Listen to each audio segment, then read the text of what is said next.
Hi, my name is Trevor Dunn, and each week I'll be talking about the films that I watched during that week. These are the films that I watched from October 8th to the 15th. I watched Scream on October 9th. Scream is probably my favorite horror movie, starring Neve Campbell, Courtney Cox, David Arquette, Skeet Ulrich, Jamie Kennedy, Matthew Lillard, and Drew Barrymore. The opening scene with Drew Barrymore sets the tone with a slight satirical nod at other horror films of the past. I like that the killers are this kind of chatty asshole. It brings more flavor to the average silent slasher from years past. Speaking of years past, Scream was such a breath of fresh air. At the time, horror movies were nothing but regurgitating sequels, and we do all know that Scream eventually did also become one of those. I just liked all the interactions in Scream, all the high schoolers kind of getting together, wanting to go out, and, just being assholes to each other, which is, again, it's a fun vibe that we get from other older horror movies. Spoilers for Scream, if you don't want to know about the ending, skip to this time code.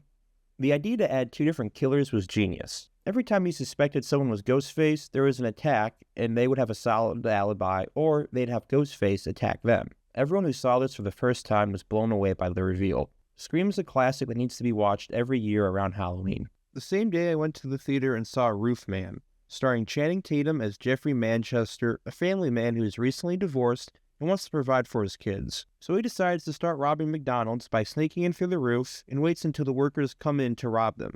But he's a nice guy. He wants to make sure everyone's okay, even giving one of the employees his coat. Eventually the law catches up with him and he lands himself in prison. He manages to escape. While there's a manhunt for him, Jeff needs somewhere to lie low and he ends up picking a Toys R Us. He disables the security cameras and finds a little space where he can hunker down when the store is open, but when it closes, he gets free reign to do as he pleases. But being in a tiny room where you can't talk to anyone is a whole new prison, until Jeffrey meets Lee, a kind Toys R Us employee played by Kristen Dunst.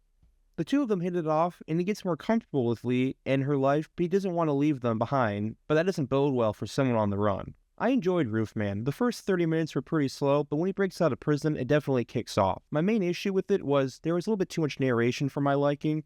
I really believe that narration is something that really should be sparse.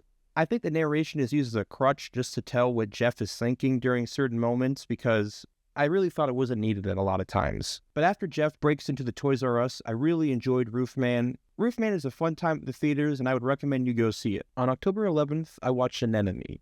It's Daniel Day-Lewis's return to the screen, and he doesn't disappoint. This is his first role since Phantom Thread in 2017, and the person that dragged him away from his cobbling was his son, Rowan Day-Lewis, who directed the film. It's his first feature film, and I'd say it's an okay debut. Many of the shots are technically interesting, but it fell flat emotionally a lot of times. The film tends to linger on shots for a little too long for my liking. A good 20 to 30 minutes could have been cut, and this would have been a much more engaging story. Daniel Day-Lewis plays Ray, a former soldier who is living out in the wilderness. His brother Jem, played by Sean Bean, goes to tell Ray that Ray's son, who Jem has raised as his own, is struggling, and Jem wants Ray to come back and talk to him. I found the themes of the father poisoning his son with his sins pretty weak and surface level. We've seen these ideas done before in many other films, but the brother relationship between Bean and Day-Lewis held my attention. There are two monologues that Daniel Day-Lewis gives that proves why he's considered the greatest living actor. But it's like watching Michael Jordan on the Wizards or Jerry Rice on the Seahawks.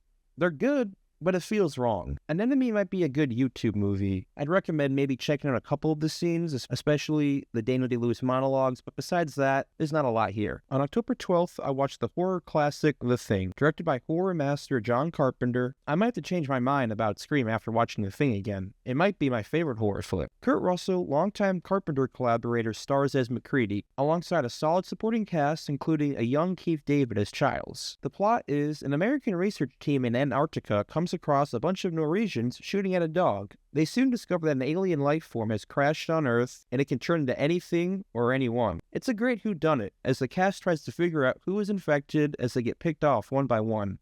The Thing came out in 1982, and the effects still look great. Even after seeing the film, the creature reveal blows my mind every time. It's a simple premise done to perfection. Everyone's a suspect, and it's fun trying to guess which member of the crew is infected. The Thing is a perfect horror movie that has aged like a fine wine. On October 13th, I watched Tron Legacy. I wanted to watch it before I saw Tron Ares in the theaters. I heard good things about it, but was left pretty disappointed. The main character, Sam Flynn, played by Garrett Hedlund, is flat out boring. He's your average Chosen One character who gets sucked into the world of Tron, I couldn't tell you anything about his personality besides he likes bikes. I don't think Tron Legacy looks particularly great. Usually when one person is walking, all you can see is a green screen, and without anything real to take up the space, it looks jarring. The villain is a CGI Jeff Bridges, and it looks like it's from the early 2000s, even though this came out in 2010. Michael Sheen comes in and steals the show for 15 minutes. He plays a nightclub owner, and every second he's on screen is really fun. The other saving grace is the music. Daft Punk killed it. All the songs make you feel immersed in this world. I still listen to some of these tracks today. I know many people consider Tron Legacy a cult classic, but I didn't love it. I went and saw Tron Ares the next day in theaters. It was more of the same. Boring main characters, nonsense plot, and the music carried. Man, they're really gonna stop making these into movies and just turn them into video games. It'd be really fun to drop the light cycle or do some disc fighting. The film stars Jared Leto as Ares, a computer program who wants to feel. But he's under the boot of Julian Dillinger, a tech CEO played by Evan Peters, who is competing with Eve Kim, played by Greta Lee. Eve owns the Tron company. They're both looking for a MacGuffin so their AI creations can last longer in the real world. And I'm sorry, I'm already bored. It takes way too long to explain all of this, and you get multiple news exposition dumps to explain what's happening. I wish we had more time in the computer world. One thing I enjoyed was when one of the CEOs was trying to hack the other one, and they used their Tron warriors like a spec ops team as they snuck into the server. One person that really stood out to me was Jodie Turner-Smith as Athena. She's Ares' right-hand woman/computer program who only cares about the mission. Tron Ares got 9 Inch Nails to do the score, and just like every score that Trent Reznor and Atticus Ross do, it rocks. Tron Ares is another bloated music video with some fun moments, but it doesn't come together. This week was more of a mixed bag. There were some things I really enjoyed, but then there's some other ones that just kind of missed. Overall, I think the best thing I saw this week was The Thing. Thank you for watching. Please like and subscribe, and tune in next week for my next video.